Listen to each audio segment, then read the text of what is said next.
We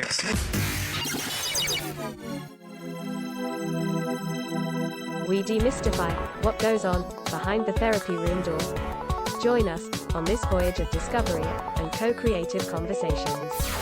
This is the Therapy Show, Behind Closed Doors podcast. With Bob Cooke and Kellie Barratt. Hello and welcome to the Therapy Show Behind Closed Doors. I'm Kellie Barratt and I'm here with the wonderful Mr. Bob Cooke. Hello, Bob. Hello, Kellie Barratt. Good afternoon. You look like you've got a good tan there, Bob. I've been away. Yes, was it good?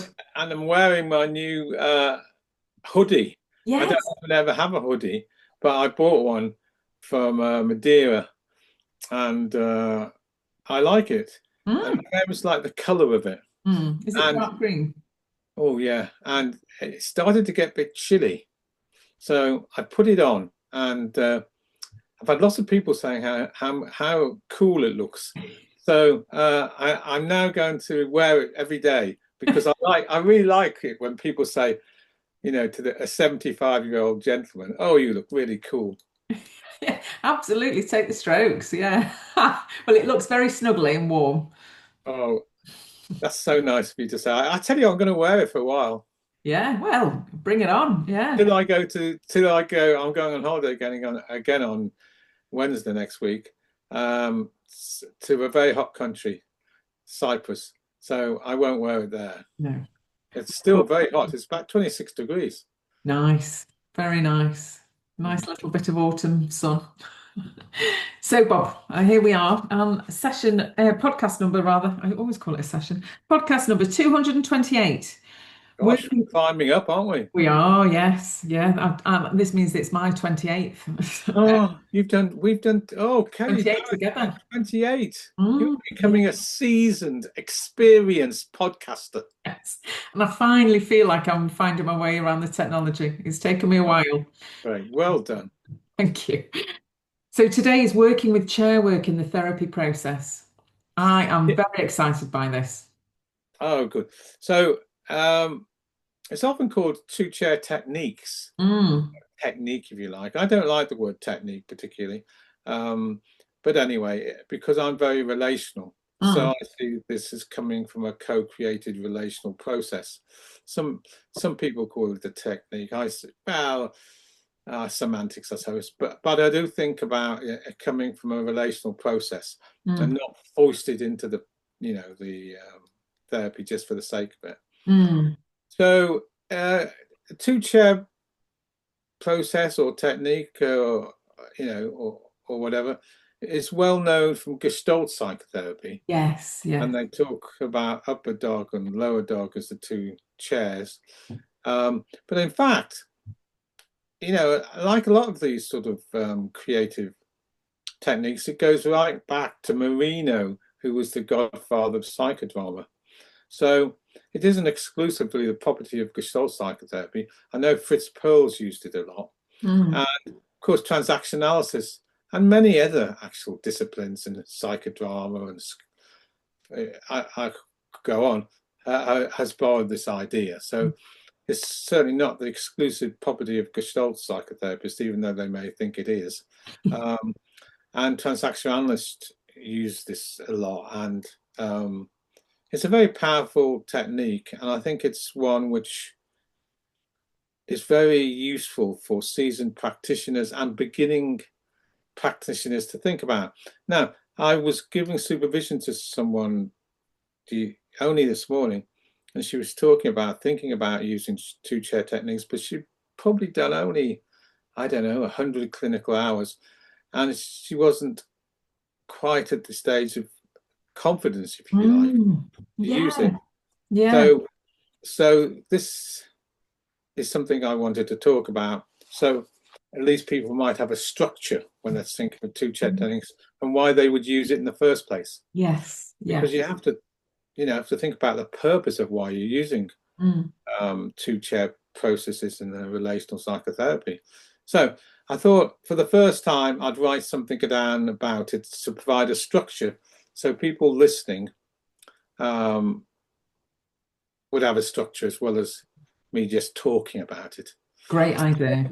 I started to use two-chair techniques in psychotherapy probably, I'm 75, probably 30 years ago, easily. When did I start? Started in 1985, so I probably started using techniques 1986, and that's nearly what, 40 years, a long time ago, many decades ago.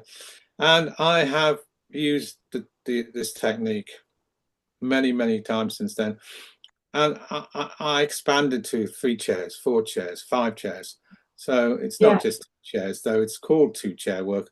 So I really think we can extend this into a statement like using 3 chairs, 4 chairs, 5 chairs if you want to in a psychotherapy process. Is that your thing about extending the chair? No, because ostensibly two-chair work is where you have 1 chair for yourself or the client, the client, and the other chair might be a significant other person, but it also might be part of yourself. So the angry part of yourself, or could even be a headache, a somatic position, or could be many different parts of yourself. So you might have a chair for the worried part of yourself. You might have a chair for the angry part of yourself. You might have a chair for the depressed part of yourself. So, I like to think about the dialogue between different parts of the self, which means that you might have different chairs to represent the different parts of the self. Now, I'm sure that's written up somewhere, the extension of two-chair work into different parts work, if you like. But it's not just exclusively, as far as I'm concerned, just two-chair techniques, but in the literature, it comes from Gestalt psychotherapy and is talked about in terms of two-chair work, which I'm going to talk about it now. And if I've got time, I can talk about the extension. Different chairs, if you want. Yeah. Great. Okay. Okay, so I've actually written something down, so I'm going to read it out. Very rarely do I put my glasses on to read something, but I will.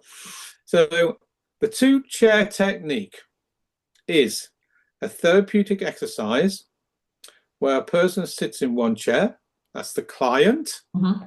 So one thing for therapists to think about is that when they do this technique, they need to be quite directive. Bit similar like a film director directing a scene. Yeah. So they need to give instructions to the client. So, obviously you've contacted with the client what you're doing and why you're doing it. Yeah. So you need to then be specific about giving instructions to clients. So you instruct the client to sit in 1 chair themselves, right? And then you ask them to speak to the 2nd chair, which will be an empty chair. Yeah. And that might represent another person, a significant other person, or a part of themselves. Yeah. That's pretty straightforward, that bit, isn't it? Yeah, that makes sense. It does mean, and this is why I want to emphasize, that the therapist needs to be directive. Yeah, because they're going to go on, and I'm going to explain it later, to ask the client to role play the significant other or the different parts of the self. That needs directing. Yeah. Well, that makes sense because the client might not know what to do. So we need to encourage that. Yeah. So you ask them to put the significant other, and I'll talk a bit more about this later on, or different parts of the self onto the chair.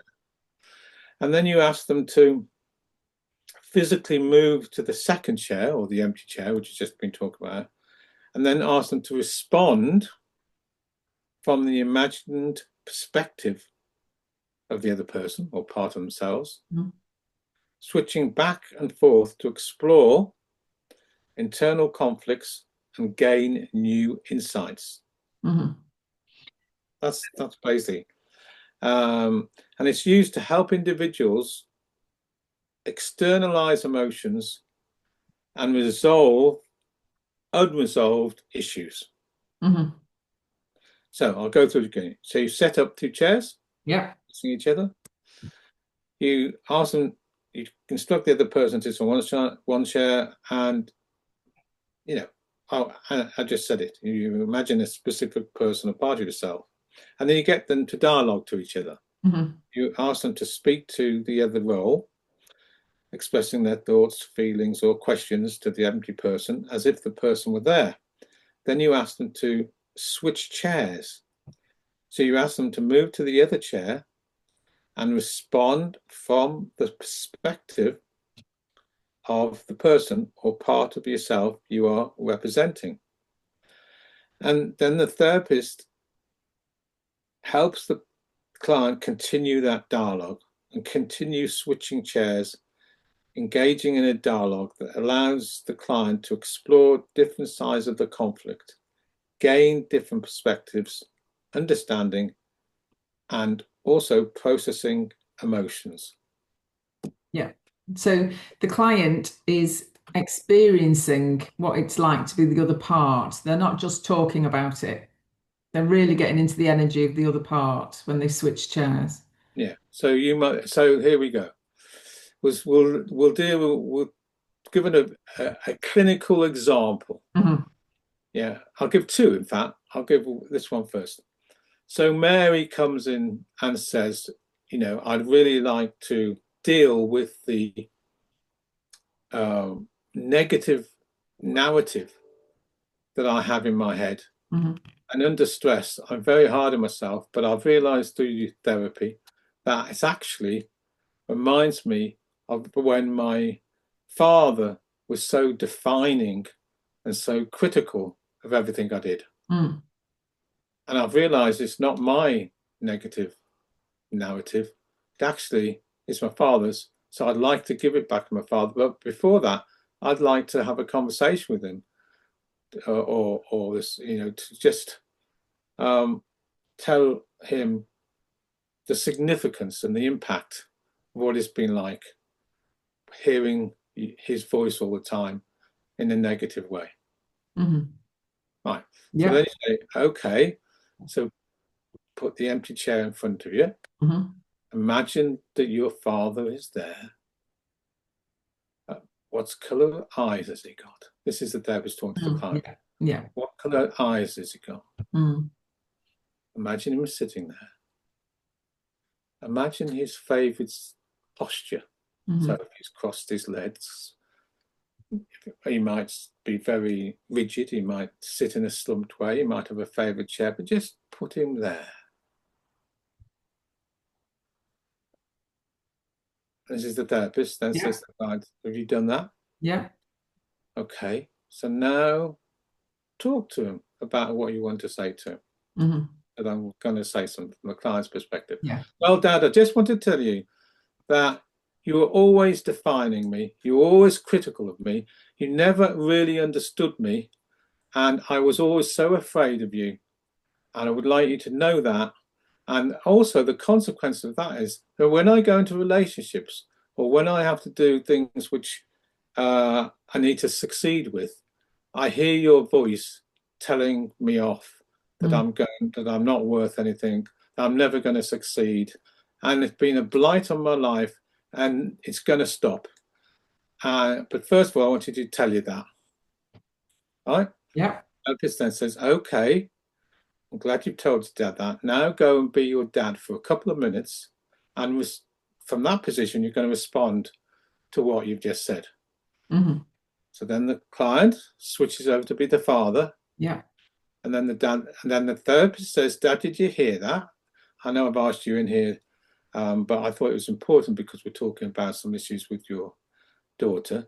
Did you hear that? That she is being frustrated and angry at the fact that you've defined her all those years and that you didn't understand her and therefore you didn't have the relationship that she wanted to have.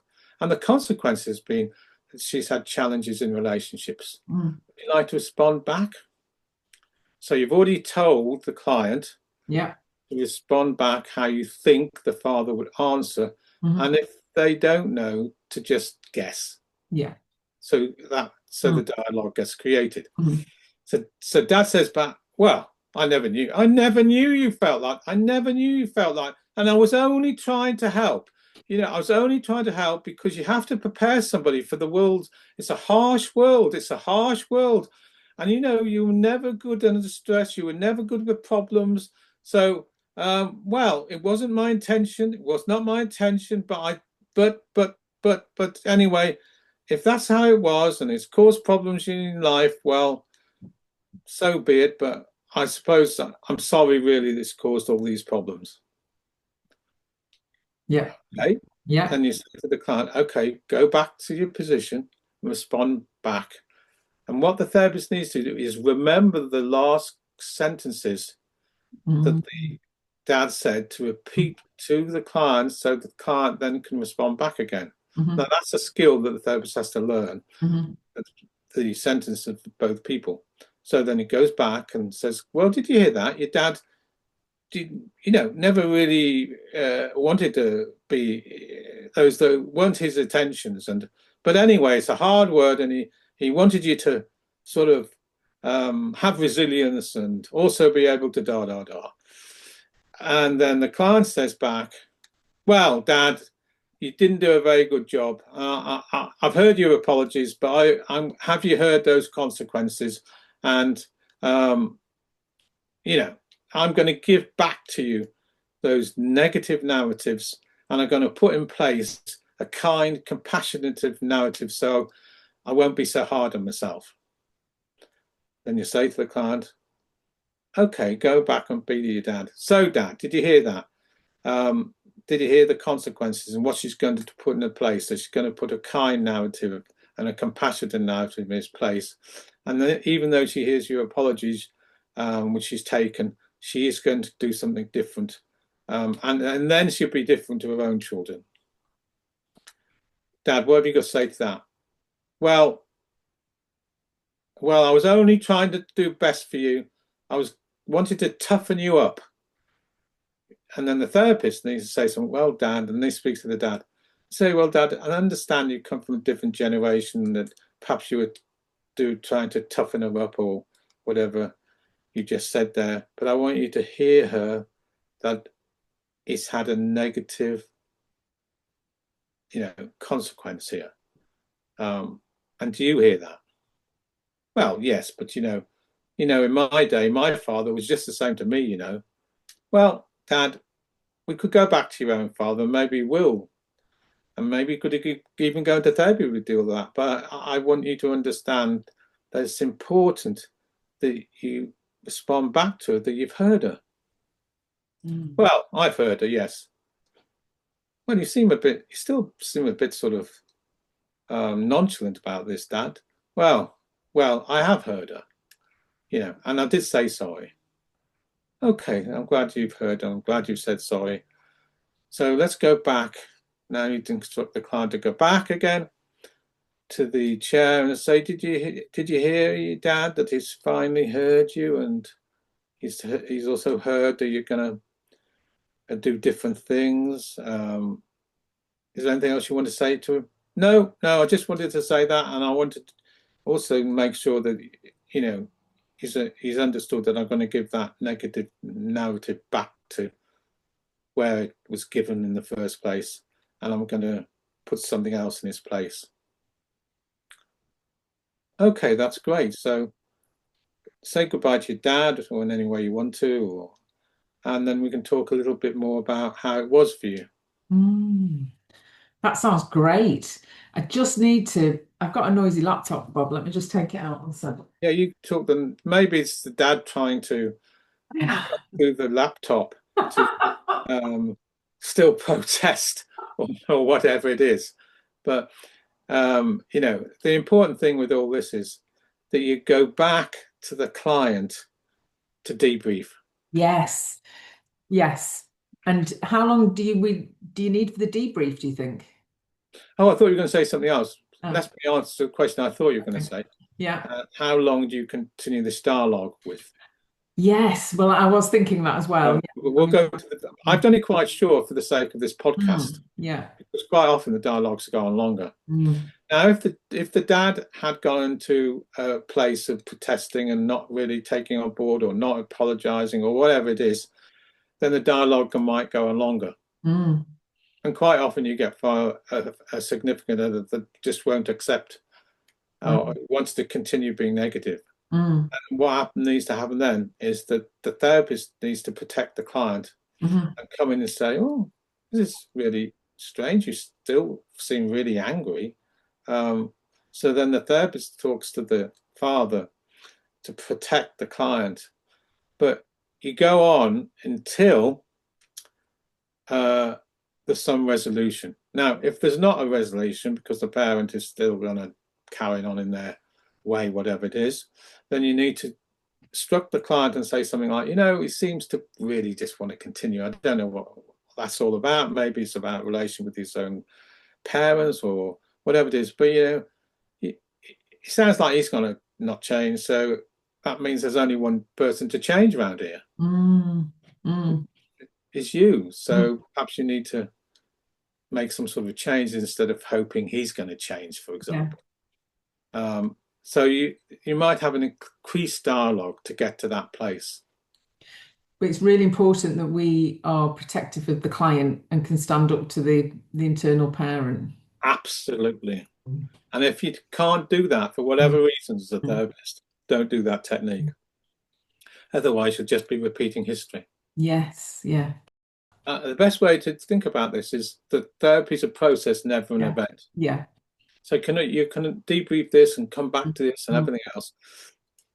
And you need to, if for example the client has challenges, problems, or whatever it is, in talking to the father or making a new decision, whatever it is, you would process that in the debrief. Okay. You look at what is stopping the person. And you might even role play talking to the parent yourself from a therapist position, finding out what it's really about. That the dad in this case is so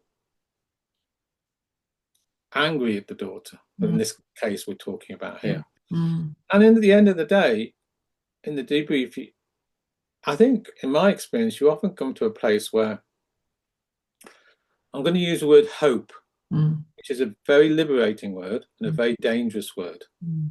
Liberating that you can actually believe things are going to change, but very dangerous because quite often clients will wait and wait and wait and hope that things will change, and they never do. Yeah. That's often where we go with this. And they need to change that behavior and make a decision for themselves, which doesn't include that waiting around for somebody else to change. Yeah, so that bit of them, well, they're not going to change, so then there's only one person around here who can change. Yeah, that makes sense. Yeah, and so that's to sort of work with a specific other, like, but you can also use two-chair technique where you're dealing with conflicts internally with different parts of the self. And you can also do this when you're working with the body and you're putting their headaches, their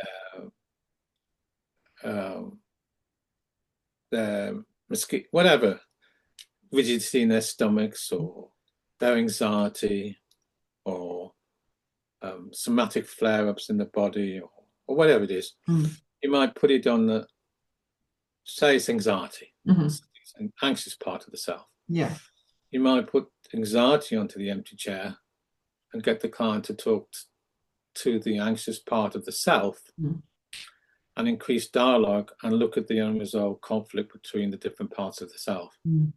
Now, usually the anxiousness or depression or whatever it is, you usually find out in the dialogue or talking to the parts of the self is that the anxiety comes from a protective part. So they're being anxious to protect the other self from what drives the anxiousness. Yeah, which in TA terms, I normally think that was coming from the parent, the criticism. So the child is anxious. Is that right? Well, they might, they may have internalized that. So but the headache, for example, why is the headache there? The headache's there perhaps to protect them from actually speaking out. Why, what, it's healthy for somebody to speak out and express thoughts or emotions. So what's that about? Oh, well, if you'd have known what it was like 10, 15 years ago in my childhood, I had to protect them. I had to protect her. I had to have headaches. I had to be there because if she had spoken out and she would have put herself in danger and got hit. Yeah. Maybe it's the same with anxiety, you see. Oh, well, we have to create some sort of anxiety, don't we? Because the anxiety takes her away from the conflict, or if she's anxious, she'll be scared. And if she's scared, then she won't enter the conflict. Brilliant. Yeah. That might come out of it. Yeah. I've not heard that before, Bob, about anxiety. That sounds great. Like, great to put anxiety on the chair. I've not, I think I've seen someone put depression on a chair, but not anxiety. Well, I'll do it for you.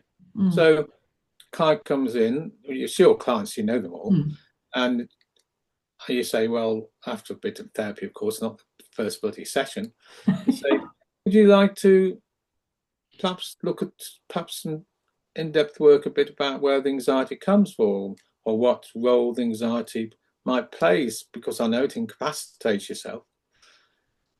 And then you contract for that, and then you say, okay, there's the empty chair in front of you.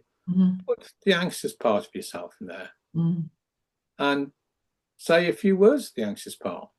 So you remember, direct it. Yes. Yeah. And then, okay, well, I don't know why you come. You're always around. You're always around, and I feel incapacitated. I get afraid to go out. I get afraid to be in social circumstances, and it's ruining my life, and it has done for years. So I don't know why you're here. I don't know why you're here. You're always here.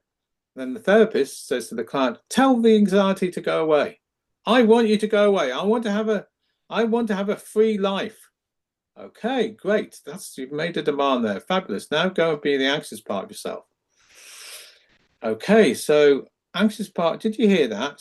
You're always around, and she wants to be free. She always feels scared and incapacitated and can't go in social life. She doesn't want you here. And then, do you want to say something back to her? Well, she's ungrateful. She is ungrateful. She is very ungrateful. Do you know why I'm around? Do you know why I'm around? Because if I wasn't around, she would be so impulsive. She'd be so impulsive that she would go and talk to her mother. Her mother is jealous of her. And she then gets slapped, and then she'd be put down, and then she'd get hurt. I'm not going to allow that to happen. By being anxious, she'll get scared and not put herself in places like that. She's ungrateful. She's ungrateful. She doesn't understand how much I've protected her all these years. Right, okay, go back and respond to that. She's saying, you just don't understand how by the anxiety has protected you all these times, because if you weren't around, and then you'd be more impulsive, and you wouldn't be cautious with anxiety, and you put yourself into situations which might be of harm, just like you did with your mother when you got abused. So what would you like to say back to that? Well, that was years and years and years and years and years and years ago, and you've stayed around now for 25 years, and I don't want it anymore. I'm not in those situations anymore. And then the therapist might say, well, yeah, you might want to say something like that you understand that it was a protective role that she played, but perhaps you don't need this anymore because you've grown up and got different resources. Yeah. Yeah. Use that dialogue. Yeah, it sounds fabulous. And so what I'm getting from it is about the protection and be directive. So be direct and be protective to the client. Yeah. And always end with the client. Yes. Okay. So yeah. If it's a parent they put on, or the abuse, or whatever it is, you must end with the client. You don't want the client going away being the abuser. Yeah. Or you don't want the client going away being the anxious part. you want the client, you need to debrief with your client. And if the client has been abused, should we be doing the work of going in for the abusive parent? Yes, because they live with it. Mm. If they live Mm. with the abusive parent through the negative narrative. Yeah. That's always there anyway. So let's get that process out in the air. Yeah. Because negative narratives, abusive processes thrive in darkness, but in the light, they wilter away. And that's number one. Secondly, by getting it out, the therapist has the chance not only to understand what's going on, but to play a protective role.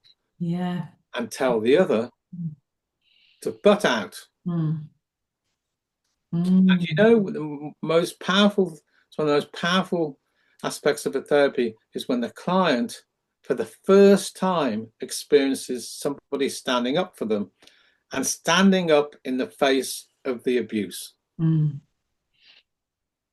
Sounds really powerful. It's always been powerful. I've always experienced it that way because the client then has a model for the future. Yeah, I've had to stick up for them or stand up for themselves because they've seen somebody else stand up to the person. Yeah. And so we've done, so the clients and the therapist have been through it, they've done the dialogue, we've ended with the client, and then we debrief. Correct. Now, I started this off by saying it's very rare. Therapy is a process, not an event. Yeah. Very rarely is this a one-off. So in future therapy sessions, you will come back to it, and you will, you'll come back and talk how you've gone. What you've been doing the week. Is this reflective? Have you integrated any new decisions? What's been happening? That's really important that you come back. That this isn't just a 1 hour session. Yeah. You keep revisiting it until kind of the solution is found. You keep visiting to check up because of the powerfulness of script backlash. In other words, that the negative narrative or the abuse or whatever we're under, or the headache or what we're talking about doesn't go away that easily. So you need to keep, how's it been for you? What's it been like? Are you managing to put new decisions in place? Are you finding yourself being kinder to yourself? What do you feel now you stood up to your dad or whatever?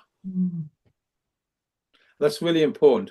Now, how long you do that, that's part of the duty of a therapist, really, I think, to monitor the changes. Over time. Even if they don't ever mention it again, you need to mention it. Yeah, and bring it back into the therapy process and integrate those new processes. Yes, that's so the follow-up. We all need to follow it up. And you've been around a long time, Kelly, so I know you must have done some of this.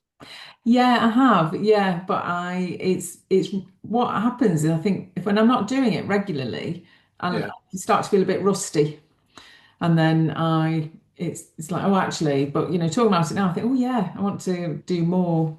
But I mean, I do a lot of stuff with cushions, because that's the another way of doing it, I guess, is cushions, just a chair. Yeah. And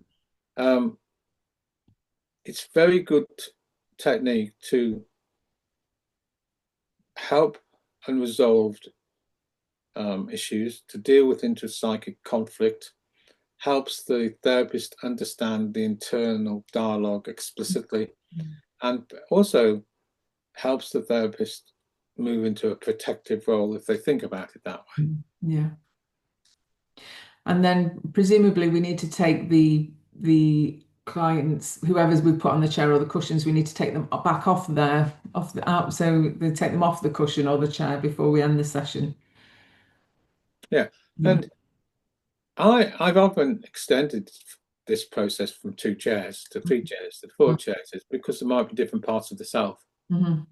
Now, also, in the first clinical case where I brought in a father, we might go back when he said in this clinical vision, he said, well, my father was always like this.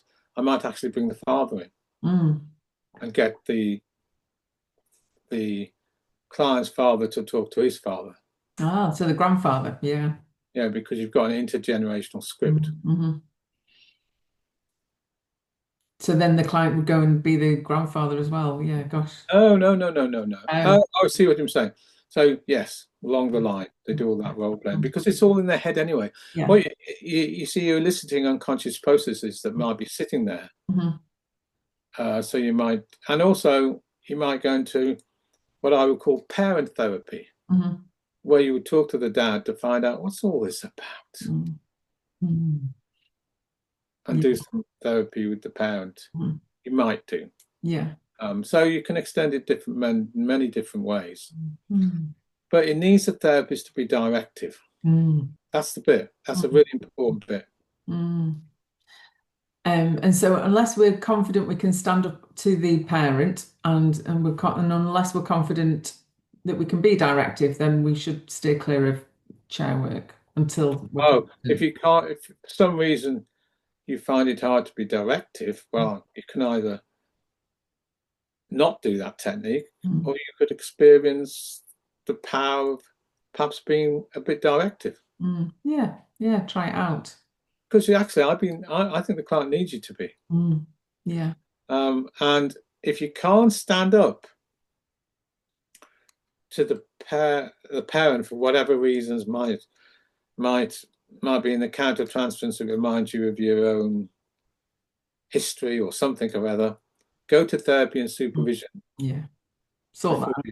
Before you start working that way. Yeah. I believe anybody can work that way. They can stay, but they can stay in TA terms in the adult to be able to do that.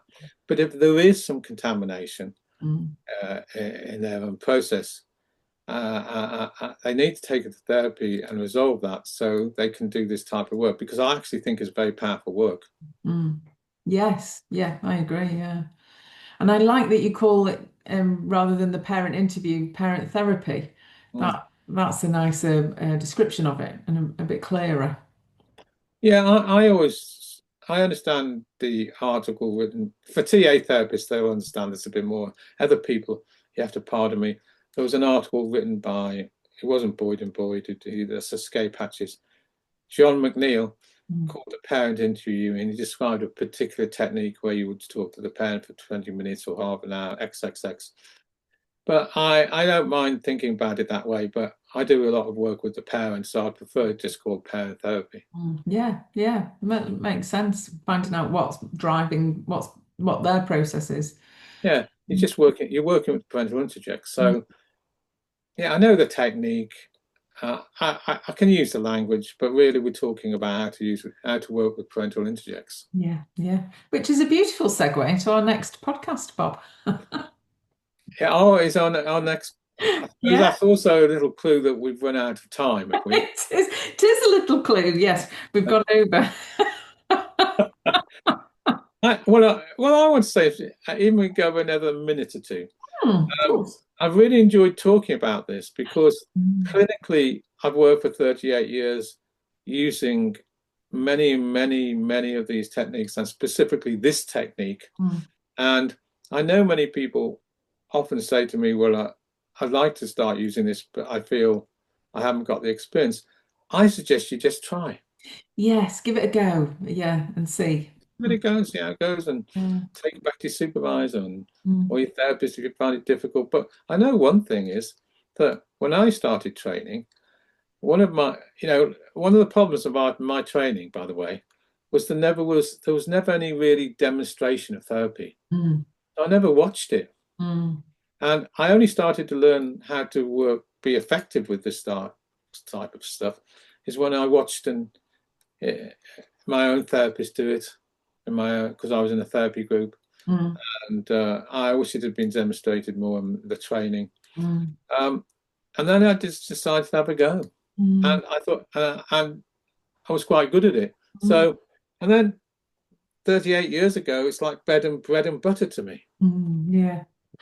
I have got a little question, and I know we are kind of running over our time, but what about people who work online? What about people work online? So what do you think about, can this only be done face to face, or? I'll tell you what I think. Mm, First of all, I'm 75, mm, and I started working clinically 4 or 5 years ago, but I've only once worked online ever in my life. okay. So I've always worked face to face. I've always believed in face to face therapy. Right now, with the increase of online therapy, I supervise a lot of people who work online. And what I say back to that is, well, whoever the client is coming on, if you've got a good relationship with them, so you need to think about that. You wouldn't do this online or face to face if you haven't got a relationship. And you would also do this type of work when you've done a script analysis and got to know the person and everything else. You wouldn't just start off with this. So if you're going to get an XXX, you could say, what room are you in? And they might say their lounge. Or they might say, okay, so there's no one around and you're in a confidential setting. Yes. Okay, so just turn to the person next to you on the sofa and imagine your dad's there. Or just do as if they were in the room. There's a caveat though. You need to do a lot of debrief just the same. Yeah. And you need to be aware that you're not there. So in other words, you need to put, I think, a lot of validation and support in and say, we'll come back, be explicit, come back to see how it's all been next week, because you're not there. Yeah. So the relationship needs to be very strong, I think. So yes, you can do it online, but I think there needs to be a lot of emphasis on protection and support. Yeah. And make sure the client's back in their adult, as we'd say in TA. Yeah, for sure. Okay, yeah, because I was thinking of like during lockdown, or we all went online, and during those times. So, well, I didn't. Did you not? No, I had one session with somebody, client of mine. I really didn't like it. Oh no, I'd stopped. I stopped because I'm a triple bypasser. So I never experienced COVID. Well, I experienced COVID, obviously, but therapeutically I didn't, because I started working clinically. But I did go, just before I stopped, I did work with a client online. I really didn't like it. I've only ever worked on once online therapeutically, and I didn't like it. But of course, with the burgeoning blossoming of online therapy, maybe I would have grown to like it. I don't know, but I've never done it much. So I'm not really someone who can really talk much about online therapy because I haven't done it much. Yeah. Super. Well, I think we've definitely gone over time now. So well, thanks for allowing me to. I've really enjoyed talking about clinical work. Yes, and it's really great to hear you working, even though I know they were just clinical examples, but it's great to hear how you do it. So thanks. You're welcome. Thank you. And I'll see you next. Oh, so sorry. The next podcast. Yeah. What is it? Working with parental introjects in the therapy process. No, we're just going on. We are. This will allow me to talk more about parent therapy.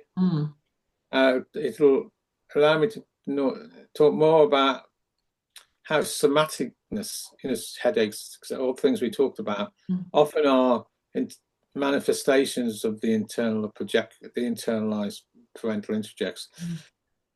So that'll be great. Yes. I look forward to that. I'll see you next time, Bob. See you next time. Bye-bye. Bye.